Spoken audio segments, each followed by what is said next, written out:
Yo, what's going on, everyone? Welcome to another episode of Let's Be Real. I'm your host, Joe Mambu. And he's your boy Big Sharp. What's going on, guys? So, this is episode 102. Jesus, we're up to a lot of episodes now, aren't we? We reach milestones every time we do it, brother. Every time we do it. I know, man. All right, so this episode is called Kendrick The Sell Out. And basically, what it's about is Kendrick Perkins, who is now a analyst, was it for ESPN? Mm-hmm. Had some things to say about Kyrie Irving, and his lack of a plan. So basically, what it is, it was in response to Kyrie Irving saying that he kind of want to sit out for like he doesn't want to restart the season, right? Because he feel like there's more prominent issues that's going on. And he feel like the players coming back would be, it would make light of the situation of the social injustice that's going on in America. And Kendrick Perkins felt like doing that is not enough, right? Like, how are you actually going to get back to the community? How are you actually going to be effective? Like, sitting out is not enough, right? There needs to be more to the plan. And Kendrick Perkins felt like Kyrie should have consulted the president of the Players Association, Chris Paul, before he started this this faction of players who want to sit out but not really implement anything behind the sitting out. Like, what does it achieve? What does it what would it accomplish? So obviously, Kyrie Irving is a teammate of one of the most sensitive players in NBA history. Here we go. And that is easy money sniper Kevin Durant. So Kevin Durant had in response to coming to his teammates' aid, had called Kendrick Perkins a sellout. For you guys who don't know, Kendrick Perkins and KD was teammates in 2014. Obviously, the season in which Kevin Durant won MVP. So Perkins was a little bit hurt by the sellout because he feels like he is fighting the war on some front, right? But he just feels like the lack of planning by Kyrie doesn't show really leadership. And then, Kyrie, as we know, he's the vice president of the Players Association. So, I mean, Sherman, how do you feel about that? I spoke about this last week when I did the Solo Dolo episode, and I said maybe they shouldn't be playing because of this. Because I said COVID and the social unrest were intertwining together. Yeah, they're intertwining, and I still stand by they're intertwining, and it's leading to a lot of confusion and stuff like that. But on that case alone, I feel I think really Kyrie, he was trying to speak from a perspective of like, yo, there's so much issues going on. Maybe we should really fall back and really take a look at what's going on. yeah, Because people were saying the season would be a distraction. Other people are saying, well, hey, you have a platform, you can go out there and tell people, hey, this is what we want to do and how we want to go forward with it. And it's really conflicting everything. But yeah, that sellout thing really hurt Kendrick Perkins. yeah. That really hurt him because everybody black out there right now is just like, we're just trying to like get our voices heard again. Yeah. And it's so sad that we have to keep doing this over and over and over and over again. To now it's reaching a real boiling point. Yeah. It's reaching a real boiling point. And when Kendrick was saying, like, listen, I gotta go out there and take my son out. He was spoken on First Take the other day. He's like, I gotta go out there and take my son out there when there's out of 70 players out there for workouts and stuff like that. Yeah. He's only one of two black kids there. He gotta watch his son to make sure everything's correct. Everything's going right, He said he live in the community. I think he's the only black. Yeah, he was talked about how uncomfortable he was in his own community and how he has to kind of have his head on a swivel where he lives at. Right, which is crazy to me. It's tough. Like I've always said, all people want to do is sit down and enjoy life. We don't want to go through all this riff and all this stuff, but it happens. It's happening. Yeah. So you gotta take it for what it is, Yeah. and you got to maneuver the best way you can. Yeah. But Kendrick, I believe, I think they will resolve it soon enough. Like it's like brothers. It's KD and him, and I don't know if this is true or not, but I think um um KD's sister is married to Kendrick Perkins. I believe. Oh, I don't know. I could look that up. I believe. I believe, and if that's the case, I'm like, Let me do some investigative yeah, journalism. please, if you don't mind. But in any case, like he's like, yo, I still love you. You're still my brother. Yeah.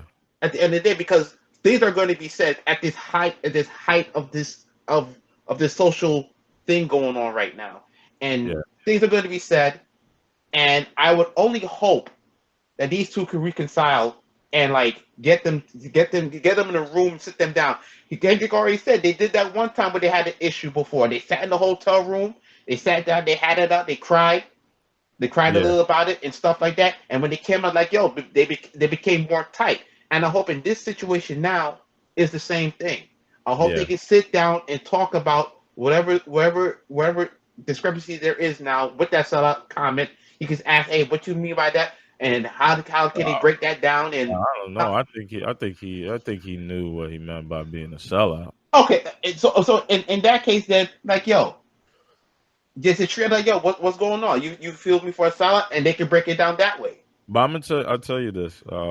Kendrick Perkins has done a wonderful job finding a second career, Oh being yeah, working part of the media, right? So the thing is, the media, the shows like basically the platform on ESPN, that those shows you're able to give your opinion. I think Kendrick goes, and I love Kendrick's rawness, yeah. and I love his honesty, but It's a bit out there sometimes, but go yeah, ahead. it is one of those things. It's just KD hates the media, right? And Yes. I think the reason why KD um gets on Kendrick so much is because he forgets that he was a player, right? Like it's like with Jordan in the last dance documentary, when Jordan was just throwing cats under the bus and probably broke up a couple marriages and had a couple of those former teammates' kids looking at their parents The cocaine, differently, right? the cocaine. So it's like KD's looking at it from, first of all, I don't like the media. You were a brother of mine just less than 6 years ago, right? And you're spilling all the tea, right?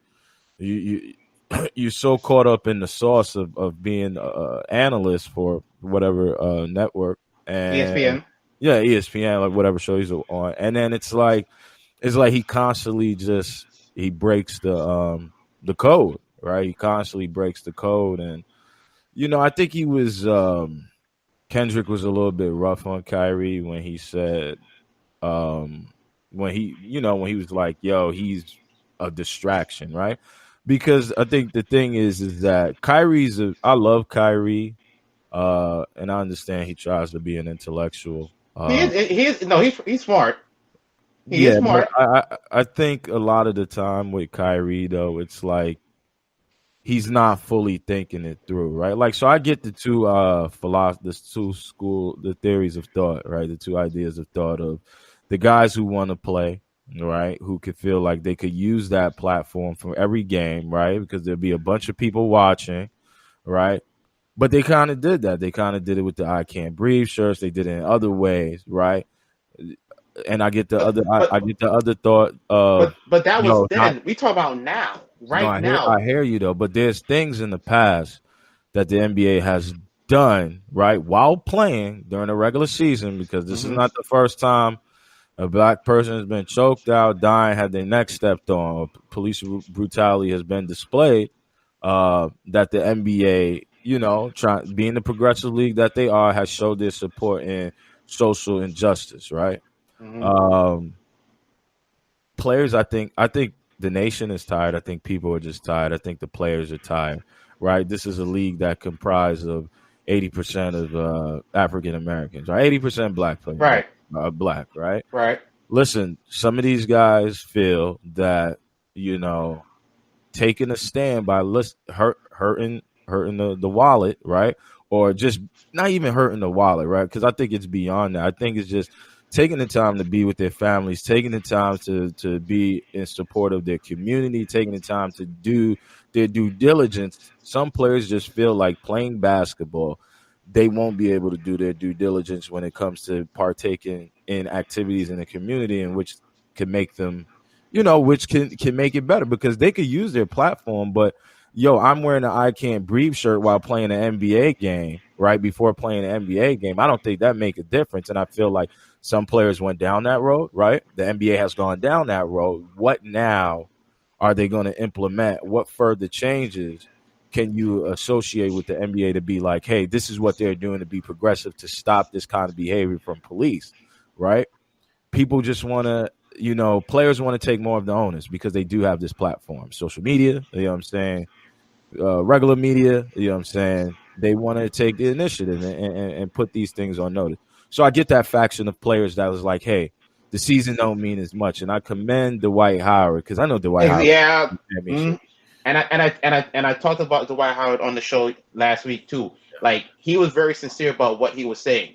Like, he so bad wants to win the championship, and he wants to win it. He's on the tail end of his career. Yeah. And the Lakers are doing very well. Right. No, go ahead. No, I'm saying the Lakers are doing very well. So there's a real chance for Dwight Howard to get his first championship. And I think Dwight Howard, who, is most times, associated with being a goofball, not really taking things serious. I think this crucible that he's went through as a player, right, it changed him a little bit. And he's putting a lot of things in perspective. He's put a lot of thought into what he's saying now. Yeah. So I think it's important, man. I just but I would want to ask you this, though. Between the two ideas of thought, between the playing and not playing, what would you find to be most effective route to be taken? And I spoke about this last week as well. And I wrote something on the blog about this, because it's a two-way street. Mm-hmm. One, like I said, you can play, you can get your voice out there, show them, hey, this we're not going to take this no more, and play. But people will feel like it's a distraction in a sense. Yeah. But on the other hand, if you don't play, you're showing that it's not all about money. It's more than about money. Yeah. At the end of the day, it's about us, about what we're going through right now. Yeah. Maybe basketball is not a sports in general, may not be an avenue we need to take right now. Maybe we need to be sticking on this issue of black people getting beat on a consistent basis, and how can we stop it? How can we eliminate it? Altogether, so we don't have to be doing this over and over and over and over and over and over and over again. Yeah. I put the post out there, and some people were like, "Hey, they should just play. Put your go out there, use your platform to speak on the issues at hand." Yeah. Me personally, and I said it last week, I don't think they should play. Now, like I said, for one, because of this pandemic, and this thing is getting ridiculously crazy right now, especially in Florida now. Florida has spiked. Yeah. They've literally spiked. Well, so and that's one thing of itself. Yeah. But on top of that, now you have this social issue for social equality going on, and I just think like maybe sports will be back. It will come back. Yeah. It don't have to come back right away. Of course, I would love to be talking about sports right now, talking about the NBA finals, or basically past the finals now. But this is more important. This carries more weight. It does. It really carries more weight. So, and to your point, it depends on who you are, it depends on how you feel about it. Yeah. Everybody's 50-50 on it. Yeah, I mean, my take on it is when I first heard that the NBA season was coming back, it's great, but I didn't feel like it was necessary. Like, I was like, all right, if the season doesn't come back, it could be a wash, right? Like, it's fine. I'm totally okay with that. And like you said, this bubble in Disney that they'll be playing at, Florida is spiking again, isolating that much players. Imagine if like I said, in an episode a while ago, it's like a Rudy Gobert situation when you have that, not necessarily the joking around part, but you get that one NBA player that catches it, right? And Hmm. then he's been around in that bubble for around everyone. It's just a dangerous situation.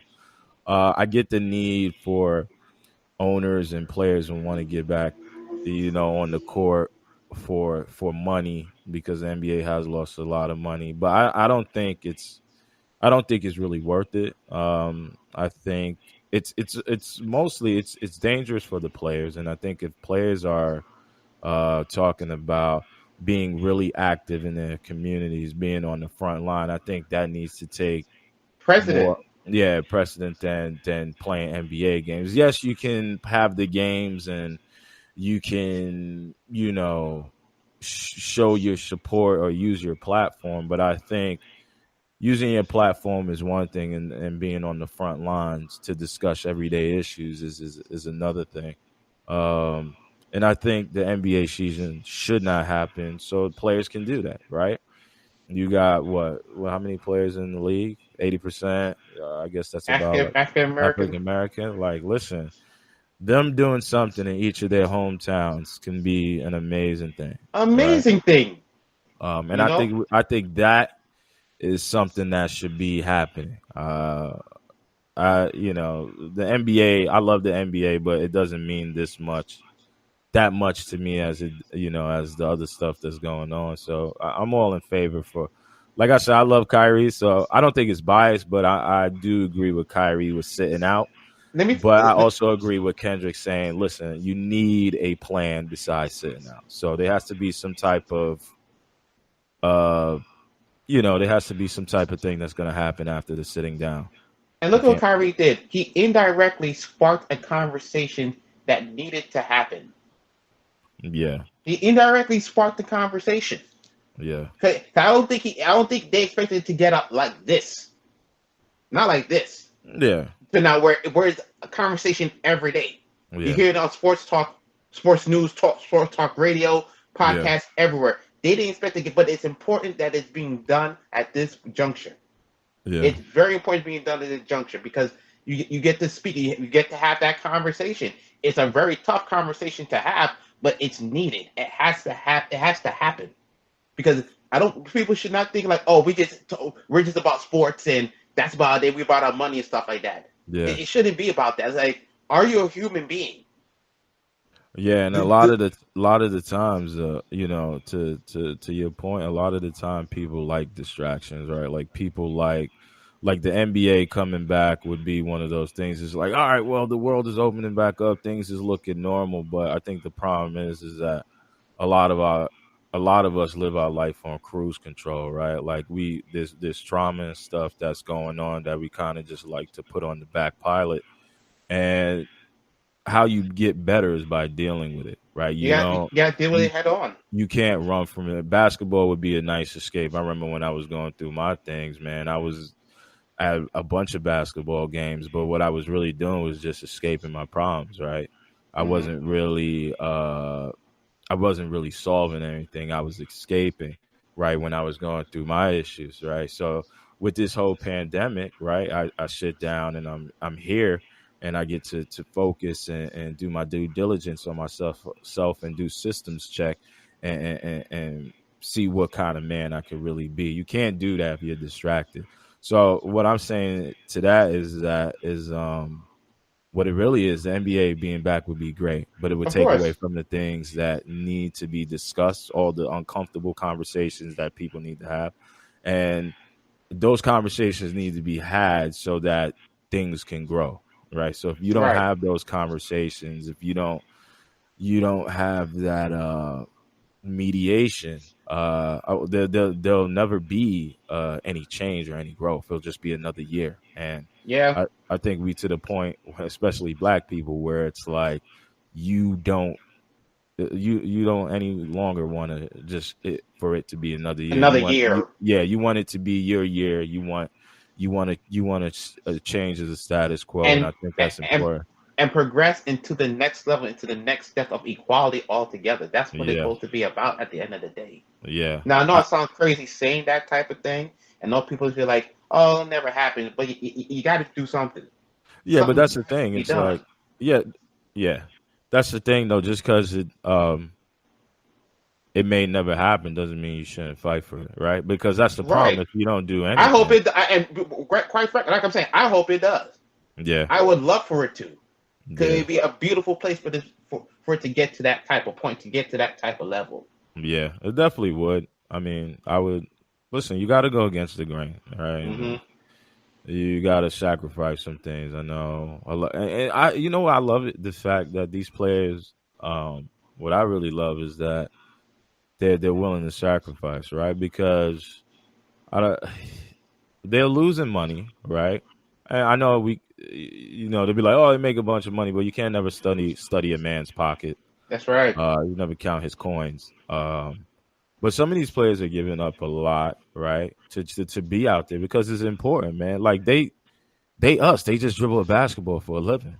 You know what I'm saying? And they're putting their lives on the line during a pandemic, and I want to Yeah, stress that enough. They're putting their life. They're going out there. They're marching, wearing masks, putting their lives on the line because in worse of a pandemic. yeah, That in yeah, and of itself says a lot to me. yeah. It definitely does, man. But I mean, listen, is July 31st still the tentative date? And if they do not, and here's the thing, this is what Stephen A. was talking about. Yeah, If they don't get out there on the 31st, they said the owners can rip up the CBA and they have to start from scratch. So everything they had built from the lockouts from yeah, in the early 90s and on will be totally wiped out.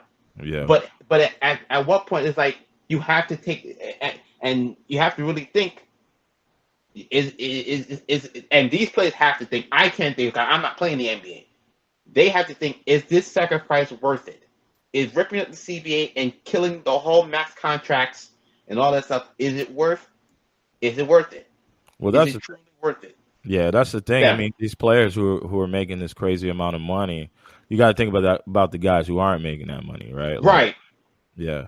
So it affects them more than it does the Damian Lillards or the LeBron James or the Kyrie Irvings. So those guys have to, the guys who aren't those guys, the mid-level exceptions and belower. I don't know. Below, Belower, we know, below, but below yeah, work. but they have to figure that out. But it's an interesting thing. I don't need an NBA season. I don't really care who's holding up the Larry O'Brien trophy. My guy has 5, so I don't really care about anybody else. But May you rest in peace. word. You know what I'm saying? And all right, so the next thing we'll be talking about, all right, is the Mike Tyson biopic portrayed by Jamie Foxx. And the other day, Jamie Foxx had posted a picture somewhere. I don't know, but I think it's on his Instagram or his Twitter. yeah, maybe it's Instagram, and like he's just so he's getting ready to play Mike Tyson. Jamie Foxx is 52 years old, and he's going to be playing a young Mike, so that's going to be interesting. He's going to be playing young Mike up until I guess Mike the age now. I think Mike Tyson's 53. Mm-hmm. But did you see how swole Jamie Foxx got for that role? My man said he did 60 push-ups, 60 dips No, every other day. no, he said 100 push-ups, 100 push-ups. Thank you. 60 dips. 100 push-ups. I think it was 100 push-ups, 100 dips, and then 60 pull-ups. Pull-ups. There you go. Crazy every other day. So what's he doing on his off days? Or are You those gotta off rest. days? Are those his off days? I don't know. Yeah, you gotta rest. So you can't do that thing all straight through. So I mean, you can if you want to, but you gotta get some rest in between. You can't kill yourself like that, bro. Nah, Jamie Foxx not like my man Quincy, man, who doing Jamie Foxx not like my man Quincy, who doing 100 burpees. Burpees. Oh man, Shout out to brother Q out there. Q, man, doing 100 burpees a day. That is Shout out to the Rip Right crew real quick. Yeah, I can't. I could probably do 30 burpees in 2 hours. In 2 hours, damn. Yeah, no, I can get Stretching it. it out like that, No, bro? I could get it. I could get it in a little bit more. Come Than on, that. so you can do But it at least in 20 minutes, son. yeah, I could do burpees, but it's just amazing. I was like, and that's the thing. Like Jamie Foxx at 50, Jamie Foxx at 52. Yo, he's just swole, man. I just hope to look like that when I'm 52. You know what I'm saying? But what do you think about the movie, man? I mean, I know it's going to be some interesting thing. I want to know who they're going to cast as Robin Gibbons. You know what I'm saying? Oh boy, woo! Yeah, you know what I'm saying? That's what I'm. Ooh. That's what I'm I not want throwing to no know. names out there because I don't know who. I ain't gonna throw no names out there. But this biopic, listen, Jamie Foxx is uber talented. He's super talented. Singer, Yeah, actor, comedian. He producer. does it all. He does. Producer. When he did Ray, I said, "Is this really Ray?" And I really said this: "Is he really playing Ray? Is this Ray Charles really? Like Yeah, that was a good the one. man? The man won an Oscar playing Ray, Yeah. and it was so powerful. Like you believed it. You believed he was Ray, Mm-hmm. and he's been doing skits about Mike Tyson for years. Yeah, he has. Ever since Jamie Foxx came in, he's been doing skits about Mike Tyson.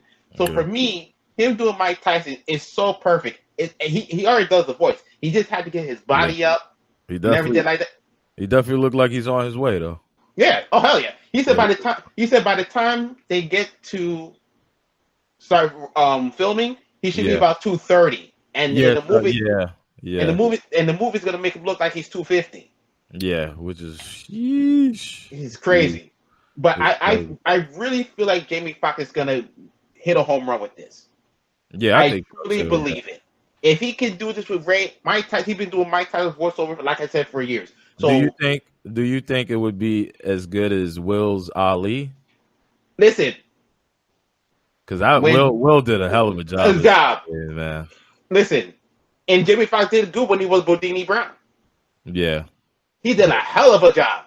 Yeah. I didn't know Bodini was like that. Yeah. Had that charisma. I didn't know he started the rapping, really gave Ali his rapping repertoire and all that stuff. I didn't even know that until I watched the movie. Yeah. But I think Jamie will portray Mike Tyson perfectly. Okay. I'm pretty sure he's hung up with Mike plenty of times. He's got his essence and everything like that. So I feel like he can do an excellent job at this role. Yeah. And I believe, and I'm calling it now, he will be in the running for an Oscar again for Okay. this movie. I believe. Okay. The night All right. the day I saw the day when I saw Ray for the first time, I said, "Yo, this man about to win a goddamn Oscar." Yeah. Because he did it so real. He was really good. Yeah. Crazy. Go ahead. All right. So before we go, what is your favorite sports movie of all time? Jeez, put me on the spot with that one, man. Yeah, man. Listen. Favorite sports movie of all time. Right now, I really would say Ali. I've watched that thing. Ali, really? I've watched that thing so many times, Yeah. and like watching Over the him. Rockies? I mean, come on. The Rockies were good, man. They were good, yeah. But the Ali, like he really captured Ali. Yeah. Yeah, that was a really good performance. Like from the social things that was going on to the infighting, Yeah. the stuff with Don King, his wives, and all that stuff. Like I really felt like he was Ali. Like, damn, Ali, he was really doing everything and everything. Like, damn. No, you're right. It's probably one of my favorite movies to me. What about you? Shit, I'm gonna go. So I'm a basketball head, right? Right. So I'm gonna go with Glory Road. Oh, for real? That was really good, man. I really liked that. Now he got game. That was good. Don't get me wrong. Jesus. Yeah, but Glory Road was really good, man, because that was like a historic move, and around that time, like things were super crazy, right? So to start 5 black players, and and they just killing the game, 23-1. The season was ridiculous, man. Just to go on to win the national championship was dope. So I can imagine the animosity they had to depict and deal with for that movie. So it was great. It was great. But guys, I want to thank you again for tuning to another episode of Let's Be Real. One more thing before we go. As people have just seen, for the wrestling fans out there, the Undertaker has officially retired from the business after 30 Damn. years of giving his heart and his soul and being in character for 30 goddamn years. He Right? is calling it a career. Yeah. I wrote something on the blog. It's from April 6th. Please Hmm. check it out if you can. And to the Undertaker, I thank you for everything you've done for this business. For a fan like me watching as a kid till now, I thank you for everything. Thank you so much, Dead Man. Go ahead, sir. All right, man. So if you have any questions and comments, make sure to hit us up on lbrstalk@gmail.com. You can hit us up on. Make sure to check the Facebook sports blog post where Quincy and Big Sherm do a good job of posting content in between episodes. Make sure to hit us up on YouTube for this episode later, or all our episodes at Let's Be Real Sportscast. Just type that in, and Spotify, iTunes, subscribe. yeah, So and we'll give us 1 star, give us 5 stars, give us something though, please. Your support word. is needed. Yeah, make sure to subscribe to our YouTube channel. Please. And Beg it like Keith Sweat. That's another episode in the bag, and happy Father's Day, guys. Happy Father's Day to my pops. Make sure that plate is on point. Grateful. Big piece of chicken. Big piece of chicken. All right, y'all. Peace. Peace.